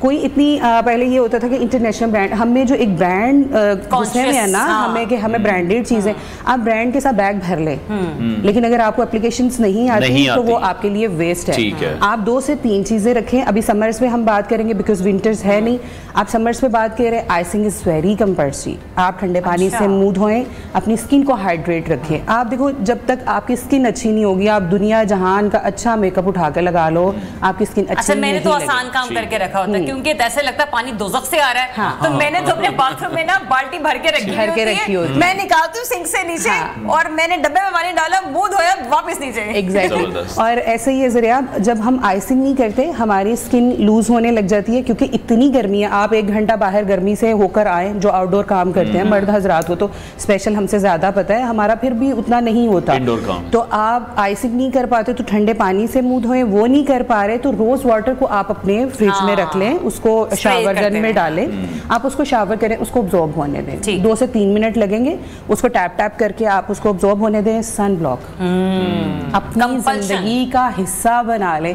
ये समझ लें जितनी आपको ऑक्सीजन जरूरी है ना जिंदा रहने के लिए, मर्द हजरा। अभी मैं रिसेंटली एक मेरे जिम में एक मेरे साथ होते हैं मेल, तो उन्होंने मुझे कहा आप ये मेरा सन बर्न हो गया तो ये कैसे ठीक होगा, स्पेशली नेक एरिया। और ये आपके जो मर्द हजरात बाजू फुल नहीं पहन रहे होते हैं या गाड़ी चला रहे हैं, तो सनबर्न ऐसी चीज है जो एक बार हो जाए वो नहीं जाएगी, वो सारी जिंदगी आपकी स्किन को टैन रखेगी, वो नहीं जाएगी। पिगमेंट किसी भी चीज के आपकी स्किन पे आ जाए उसको आप लाइटर कर सकते हो, आप उसको अगर ये कहो कि बिल्कुल जड़ से खत्म हो जाए तो नॉट पॉसिबल। तो सन ब्लॉक सिर्फ खवातीन के लिए नहीं, मर्द हजरात आप अपनी स्किन के अकॉर्डिंगली एक सन ब्लॉक लो। पहले आपने रोज वाटर लगाया, हम सिर्फ 5 क्लूज पे बात करेंगे कि आपने करना क्या है। चाहे आप कोई सेलिब्रिटी हैं, चाहे आप स्कूल कॉलेज यूनिवर्सिटी गोइंग हैं, आप जो भी हैं, आप पहले रोज वाटर करेंगे, देन आप अच्छा सा मॉइस्चराइजर, गर्मी है तो क्रीमी फॉर्म में ले लें, और उसके बाद आपने अपना ये सन ब्लॉक भर के आप अपना सन ब्लॉक लगाएं। सन ब्लॉक में आप ये कर लें कि वाटर बेस्ड ले लें, कोई वो बहुत ऑयली मत लें जिस तरह की आपकी स्किन है, क्योंकि आपके ऑलरेडी पोर्स खुले होते हैं। और ठंडे पानी का मैंने आपको पूछा ही नहीं, ठंडे पानी से हमने क्यों करना है, आपके पोर्स जितने बंद होंगे आपका उतनी ऑयल कम निकलेगा। हम बाहर निकलते हैं 5 मिनट में हमारी स्किन ऑयली हुई होती है, नाक पे ऐसे ऑयल आया होता है, हमारी टीज ऑन बिल्कुल हमारा इतना खराब हो रहा है, ऐसे बिल्कुल लग रहा होता है कि सारा मेकअप ऊपर धरा हुआ है। तो वो आपको अपने पोर्स को पहले वो श्रिंक हो जाएंगे, जब आप ठंडे पानी से उसको करोगे वो श्रिंक हो जाएंगे, आपका मेकअप लॉन्ग लास्टिंग रहेगा, कम से कम 8 आवर्स तो चले। और जो हमारी खवातीन करती हैं ये मारा पोछा, ये मारा पोछा नहीं, आपको टैप करना है, आपका मेकअप कभी खराब नहीं होगा। आप जस्ट एक टिश्यू हाथ में रख लें या अपना कोई भी स्पंज वगैरह अपने बैग में नली रखो, जस्ट टैप टैप। हम ये जो खुरचते हैं ना, स्किन ऑलरेडी डिहाइड्रेटेड हुई होती है, फिर क्या होता है हमारा ये एरिया लोगों का एक तो डार्कर हो जाता है और दूसरा ये कि मेकअप सबसे ज़्यादा पहले यहाँ से उड़ता है और आपकी नाक की नोक से। तो आपने ये करना है। बेस की तरफ आऊँगी। लास्टली बेस आपको चूज़ करते वक्त बहुत कॉन्शियस रहना है। आपने वाटर बेस लेनी है, आपने ऑयली बेस नहीं लेनी, स्पेशली फॉर समर सीजन। हम क्या करते हैं, जाते हैं बस लगाया और चेक किया, बस ये मुझे मेरी स्किन टोन से 1% वाइट दिखाएगा, क्योंकि हमारे यहाँ माशरे में मैंने ये देखा है हमारी फीमेल्स को लगता है कि वाइट होना खूबसूरती है। मैं कहती हूँ स्किन का नीट होना खूबसूरती है। आपकी अगर आप सांवली रंगत में हो, आपकी स्किन अच्छी है, मैं कहती हूँ सांवले लोगों से ज़्यादा खूबसूरत चीज़ कोई नहीं है दुनिया में। आप उस पर एक्सपेरिमेंट कर सकते हो, आप उस पर कलर्स डाल सकते हो। फेयर लोगों पे आप उस तरह से एक्सपेरिमेंट नहीं कर सकते, आप लिमिटेड हो जाते हो कि ये कलर इनके लिए नहीं है, ये कलर इनके लिए नहीं है। सांवले लोगों पे आप कलर्स लगाओ, जितना मर्जी आप मेकअप करो, पैलेट कलर पैलेट हो जाते हैं, कैनवस हो जाते हैं और उन पे सूट करते हैं। फेयर लोगों पे हर चीज, हर कलर, हर मेकअप प्रोडक्ट सूट नहीं कर रही होती। आपने ऑयल बेस्ड नहीं लेना, ऑलरेडी बहुत ऑयल आ रहा है, चाहे आपकी स्किन ऑयली है चाहे आपकी स्किन ड्राई है, आपने वाटर बेस्ड लेना है क्योंकि डिहाइड्रेटेड हो रही है। और लास्टली पानी पिए जितना पानी पी सकते हैं, पानी ज़रूर पिए। अपनी हाइड्रेशन आपकी जितनी अच्छी, अभी भी मैं देखती हूँ बहुत से क्लाइंट्स ऐसे आते हैं जिनकी स्किन फटी होती है, ड्राई हो रही होती है। वो नॉर्मली खवातीन क्या कर रही होती हैं, बस साफ करते जाओ टिश्यू, क्योंकि घर में काम कर रहे होते हैं, हमारी उस तरह से नहीं प्रैक्टिस होती कि हर वक्त हम टैप टैप भी रहे। अगर किचन में काम कर रहे हैं तो नॉर्मली में भी ऐसे ही हम कर लेते हैं। उससे ये होता है कि आपकी स्किन हार्डर होती जाती है। तो आप कम से कम इन चीज़ों को, इन प्रिकॉशंस को, इनको एज अ प्रिकॉशंस लें। अच्छा फिर माय नेक्स्ट क्वेश्चन इज कि अपने फेस के ऊपर हम कहीं पे भी निकलना है या मार्केट जाना है, ऐसी कौन सी 2 से 3 चीजें अगर हम अप्लाई कर लें तो अगर हम बेस ना भी यूज करें तो उसके बाद भी हमारा जो फेस है ना वो थोड़ा सा अपीलिंग लगेगा, हाँ ग्लो करता रहे। आपको मॉइस्चराइजर अपना जरूर लगाना है, सन ब्लॉक जरूर लगाना है। उसके बाद आप सिंपल पफिंग कर लें। अगर आप बेस फ्रेंडली नहीं है, मेरे स्किन बेस फ्रेंडली नहीं है, मैं बेस नहीं लगाती, मैं जैसे एक पैनकेक रखती हूँ, जस्ट पफिंग। पफिंग में भी आपने खुरचना नहीं है। हमारे ऐसे मैंने देखा रगड़ रगड़ के ब्रश रगड़ के आपकी स्किन है सेंसिटिव है, जस्ट आपने टैप करना है। जस्ट आप अपनी स्किन के अकॉर्डिंगली कोई भी अच्छा पैनकेक लें, उसको लगाएं, कुछ भी नहीं होगा। हमें वही मैंने स्टार्टिंग में भी मेंशन किया था कि ज़्यादा मेकअप प्रोडक्ट्स लगा लेना मेकअप नहीं है, उनको ढंग से कैरी करना, उनको ढंग से अच्छा दिखना इज़ अ ब्यूटी। ये नहीं कि ज़रिया खुद को अच्छी लग रही है, फिजा खुद को अच्छी लग रही है, साथ वाले की चाहे चीखें निकल जाए, नो। आपका मेकअप ये है कि लोग कहें कि यार इसने कितने ढंग से निकली फिलहाल 4-5 महीने से, मतलब अच्छी लग रही होती। लेकिन अच्छा इससे पहले भी एक पॉइंट है जो कि है मेकअप की एक चॉइस का, सिलेक्शन का, वो किस तरह से की जाए, क्योंकि मार्केट में इतनी वैरायटी दस्तयाब है, सस्ते से लेके महंगे तक, तो वो मेरा ख्याल है सबसे इंपॉर्टेंट तो है कि पहले आप खरीद क्या रहे हैं लगाना, तो फिर बात की बात आ जाएगी। इंडस्ट्री और ये सबसे महंगी चीज़ है। मैं अपने मियाँ को अक्सर कह रही होती हूँ कि मर्द और खवातीन पे एक मामले में जुल्म होता है, टैक्स किसी और चीज़ पे लगे ना लगे, मर्द हजरात की स्मोकिंग सिगरेट पे बढ़ाते ही जाते हैं कि बेचारों की लिमिट से भी बाहर हो जाएगा, लेकिन पता है इन्होंने पीना ही पीना है, हर सूरज बाज आने वाली कौम नहीं है। और खवातीन जितना मर्जी लिपस्टिक महंगी कर लो, मेकअप प्रोडक्ट्स महंगी कर लो, इन्होंने खरीदी है और इतने टैक्सेस लगते हैं। ज़रा आप यू इमेजिन कि जब से मैं हूँ अब इस फील्ड में कि आपकी सोच है जो चीज़ 10% पे थी वो अब thousands पे पहुंची हुई है, 100 नहीं thousands पे पहुंची हुई है। और इंटरनेशनल ब्रांड्स तो आपकी पहुंच से बहुत अच्छा नहीं, उसमें फिजा में ये देख रही क्योंकि आपने कहा ना, देखिए जो मेकअप लवर्स होते हैं उनको अपनी अपनी शौक है ना, आपने क्या खरीदना है। अब मैं मेकअप लवर, मुझे ये कोशिश होती है कि जो मेरे स्पेसिफिक ब्रांड्स हैं वो अपना कोई भी नया प्रोडक्ट लॉन्च करें, न्यू पैकिंग में करें, वो मैं लेकर आऊँ। होता ये कि हमारी लोकल प्रोडक्ट्स भी इतनी महंगी होगी तो बंदा ये कहते हैं चलो 400-500 डाल के वो वही ना ले लें ब्रांडेड। लेकिन अब आप लोकल पे भी देखें, मैं नाम मेंशन नहीं करूंगी बिकॉज आपका थोड़ा होगा, हमारी लोकल प्रोडक्ट्स भी बहुत अच्छी आ रही है। हमारी लोकल कॉस्मेटिक्स को आप यूज़ करके देखें। और जैसे इन्होंने पूछा कि हम चूज़ कैसे कर सकते हैं, अब आपको हर कंपनी ने, हर ब्रांड ने आपकी सहूलत के लिए इतनी आसानी कर दिया, उन्होंने अपनी गर्ल्स खड़ी कर दी है। पहले जब हमारे अर्ली टाइम्स में ये होता था कि उन बच्चियों को खुद पता नहीं होता था कि हाउ टू गाइड देम। अब ये मैंने देखे कि उनकी स्पेशलिटीज़ हैं, उन बच्चियों को बताया हुआ है कि आई मेकअप में जा रही हैं, आई सेक्शन में आपने इनको किस तरह से गाइड करना है, स्किन सेक्शन में इन्होंने आपको किस तरह से गाइड करना है, आपके स्किन के साथ। और अब तो ट्यूटोरियल्स भी लेते हैं। अब आप किसी भी स्टोर पे जाते हैं, किसी भी अच्छे स्टोर पे जाते हैं, वो आप अगर फॉर एग्जांपल मैं सेटिस्फाई नहीं हूँ, आपकी नई प्रोडक्ट है, लॉन्च हो रही है, महंगी है और मेरे कंसर्न्स भी है कि यार कल को मेरे लिए वेस्ट ना हो जाए, तो वो आपको ट्यूटोरियल्स भी देते हैं। ऐसा कुछ नहीं है, उन्होंने सैंपल्स रखे होते हैं, आप वो स्मॉल साइज में आप वो यूज़ करके देख सकते हैं। जब आपकी सेटिस्फेक्शन है तो आप लें। और अब तो इतना आसान हो गया है, मैं अक्सर बच्चियों को बताती हूँ, और सर आप ये पता है फीमेल्स का सबसे आसान तरीका है, आप कोई भी बेस उठाते हैं, कोई भी लिक्विड है, स्टिकी फॉर्म में है, कोई भी, आपने उसको यहाँ एप्लीकेशन करनी है, उसको मर्ज करें अच्छे से, वो आपकी स्किन टोन के अकॉर्डिंगली जाए तो आप उसके साथ जाएं, क्योंकि बहुत फेयर होना खूबसूरती नहीं है। हमारी खवातीन आईवी उठा लेती हैं और फिर वो इतनी दूर से झांक रही होती है। आपको फेस को नेक से मैच करना है, हाथों पे मैच करना है, इसलिए फिर वो मीम्स बाद में बन रही होती हैं कि थोड़ा सा पाँव पे और हाथों पे भी थोड़ा सा ख्याल करें। वो मैं हमेशा अपने मेरा यूट्यूब चैनल है तो मैं उसमें एक चीज़ मेंशन करती हूँ कि एक खातून ने कहीं जाना था तो उसने नाइट क्रीम्स यूज़ करनी शुरू कर दी। हमें यही क्विक फार्मूला लगता है कि भाई भांजे की शादी है, भतीजी की शादी है, तो मैं सबसे गोरी चिट्टी दिख जाऊं, बाकी चाहे हशर नशर हो जाए। तो उसने कहा कि ना आप तो बड़ी गोरी हो गई हैं, तो क्या यूज़ कर रही हैं? कहती आजकल ना मैं बस नमाज़ा पढ़ रही हूँ। अच्छा। तो ना उसने कहा कि जब वजू में आप मुँह धोती हैं ना तो थोड़ी मेहरबानी करके पैर भी धो लिया करें। तो आप चाहे जितना भी लोगों को पता चल जाता है कि आप क्या कर रहे हो, आपकी नेक आपके फेस के साथ नहीं जा रही, आपका फेस आपकी नेक के साथ, ऐसे लग रहा है आप किसी और की उठा के शक्ल आए हुए हैं और बाकी आपकी। और नॉर्मली होता ये है कि आपके हैंड और फीट आपके स्किन से आपके फेस से ज़्यादा फेयर होते हैं, लेकिन लोगों के मैंने देखा है हाथ और पैर बिल्कुल ही मिल नहीं रहे होते हैं और आपका फेस बिल्कुल मिल नहीं रहा। हालांकि फेस आपका डार्कर होता है देन आपके हैंड्स और फीट। तो अगर आपने किसी का पर्सनल हाइजीन चेक करना है तो चेक हर और हिम दोनों के हाथ और पैर आप देख लो, आपको पता चल जाएगा इसका पर्सनल हाइजीन कहाँ है। एग्जैक्टली ऐसे ही। Anyways thank you so much Fiza for joining us. और 5 मिनट में आप खुद को किस तरीके से रेडी कर सकते हैं, मतलब किन किन बेसिक चीज़ों को मद्देनजर रखें, क्योंकि बड़ा ज़रूरी होता है कि अगर गर्मियों का मौसम है तो ज़रा कम ही एक्सपेरिमेंट करें और बंदा अच्छा भी लगे। और मैं पर्सनली आप लोग को खुद कहूँगी कि अपनी आईब्रोज को लाजमी टिंट करें पिंक टोन में। अगर आप ब्लश लगा रहे हैं और आप हल्का सा मस्कारा लगा लेते हैं तो यकीन कीजिए आप that's enough for you.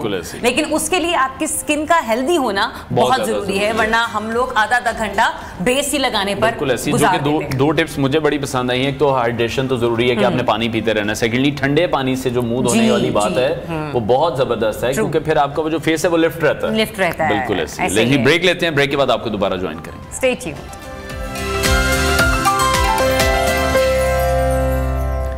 Welcome back to new Pakistan. और ये एक बड़ा अजीब सा मोमेंट है मेरे लिए भी और ज़रा आपके लिए भी। मेरे लिए कुछ ज़्यादा है क्योंकि सब कुछ मुझे ही एक्सप्रेस करना है, सब कुछ मुझे ही बताना है। और ये पहले भी अपनी लाइफ में मैं काफ़ी बार एक्सपीरियंस कर चुका हूँ, ज़रा आपने भी एक्सपीरियंस किया होगा। जैसे कि हम स्कूल कॉलेजेस में भी देखते रहे हैं, अपनी यूनिवर्सिटी के दौर में भी देखते रहे हैं कि जब भी क्लास का आखिरी दिन होता है तो फिर जो आपके कलीग्स हैं, आपके क्लास फेलोज़ हैं, उनके बिछड़ने का गम होता है। अजीब सी उदासी भी होती है क्योंकि हम सब ने मिलकर एक साथ काम किया होता है, एक बड़ी ज़बरदस्त माहौल में काम किया होता है। तो आज का दिन भी कुछ उसी तरह का है। आज ज़रियाब इरफान का न्यू पाकिस्तान पर आखिरी दिन है। ये हमें छोड़कर जा रही हैं। हमने इन्हें मनाने की काफ़ी कोशिश की थी, रोकने की काफ़ी कोशिश की थी, लेकिन ऐसा नहीं हो सका। तो ये आज अपने सफ़र को ख़त्म कर रही हैं न्यू पाकिस्तान के साथ। आज इस सेट पर इनका आखिरी दिन है। तो टीम नियो की तरफ से आज हम इन्हें अलविदा कह रहे हैं, बड़े ही दुखी दिल के साथ, भारी दिल के साथ। और जिसे कहते हैं ना थोड़ी सी आपकी हैवी फीलिंग्स उसके साथ हमें ज़रियाब को आज अलविदा कहना पड़ रहा है। लेकिन जितने भी दिन ज़रियाब के साथ गुजरे हैं, जितने महीने मैंने ज़रियाब के साथ काम किया है, बड़ा ही ज़बरदस्त टाइम गुजरा है। बड़े ही नहीं बिल्कुल भी तंग नहीं किया, बल्कि जब मैं छुट्टियों पर गया हूँ तो सारी जिम्मेदारी इन्होंने संभाली है, शो को बड़े अच्छे तरीके से रन किया है और एक ज़बरदस्त शख्सियत की मालिक भी हैं। काम करने का जो एक्सपीरियंस था वो बड़ा अच्छा रहा है और कोई भी मैंने इनमें वो पॉलिटिक्स नहीं देखी है किसी भी किस्म की करते हुए। नहीं ज्यादा नहीं हो गया, अगर हुआ होता तो मैं अभी ऑन एयर कह देता।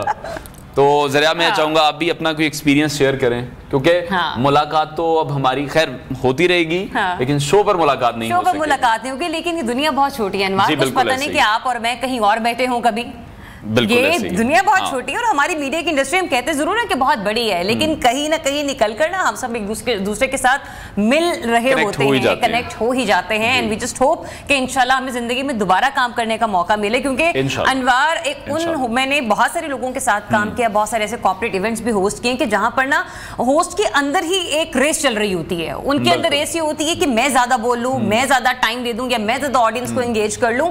अनवार के साथ मुझे वो फील कभी नहीं तो सब आप कर लें, कोई मसला नहीं। मतलब ये कि वो कभी इनसिक्योरिटी वाली जो फील होती है ना, वो मुझे कभी नहीं है कि यार नहीं ये स्क्रीन टाइम ज्यादा लेके जा रहे हैं, मैं नहीं ले रही हूँ, या अनवार को यार इसने 2 सवाल कर लिए तो तीसरा सवाल तो मैं नहीं करना। नो वे, सिचुएशन को ड्राइव करना ना एक केमिस्ट्री पे डिपेंड करता है, बीइंग अ टीम। एग्जैक्टली ऐसा ही है, तो ये बड़ा इंपॉर्टेंट है। मीनवाइल नियो पाकिस्तान या फिर नियो मैंने ज़रियाब राजपूत की हैसियत से ज्वाइन किया था, जाते जाते ज़रियाब इरफान हो गई। और दूसरा ये कि मेरी टीम बहुत सपोर्टिव रही है, हमारे प्रोड्यूसर, हमारे कोऑर्डिनेटर, असिस्टेंट कोऑर्डिनेटर, रिसर्चर, बहुत अच्छा सबने काम किया है। एंड आई जस्ट होप कि हम जिंदगी में जहां कहीं भी मिलें एक दूसरे को उसी तरीके से वेलकम करें। और मेरे घर के दरवाजे तो सभी आप लोगों के लिए खोले हैं, आप लोग मोस्ट वेलकम जब आना चाहें। और इंशाल्लाह आप लोगों से भी नियो पाकिस्तान तो नहीं, किसी और प्लेटफॉर्म पर इंशाल्लाह जरूर मुलाकात होगी। और हमारी बेस्ट विशेस हैं ज़रियाब के लिए, आज उनका लास्ट डे हमारे साथ। और जिस तरह से ज़रियाब ने भी अपना एक्सपीरियंस शेयर किया है, मैंने भी अपना एक्सपीरियंस शेयर किया, जो हमारे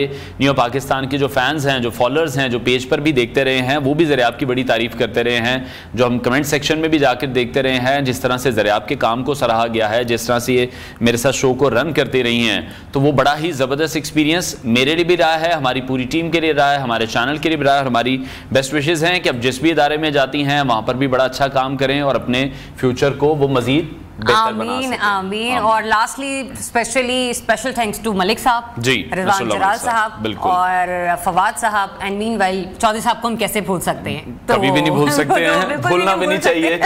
जी, तो इदारे के लिए वो कहते हैं कि आपकी बेस्ट विशेस होती हैं, नेक तमन्नाएं होती हैं, दुआ करूंगी और दुआ गो हमेशा रहूंगी कि इस इदारे में सभी काम करने वाले जो लोग हैं वो तरक्की करें, सभी का रोजगार सलामत रहे और आगे चलकर हम लोग मीडिया इंडस्ट्री को ज्यादा से ज्यादा जो है ना वो बूस्ट दे सके। बिल्कुल जी, इसी के साथ प्रोग्राम का वक्त खत्म हुआ है। इंशाल्लाह आपसे मंडे को फिर मुलाकात करेंगे। अपना बहुत सारा ख्याल रखिए, इजाजत दीजिए, अल्लाह हाफिज।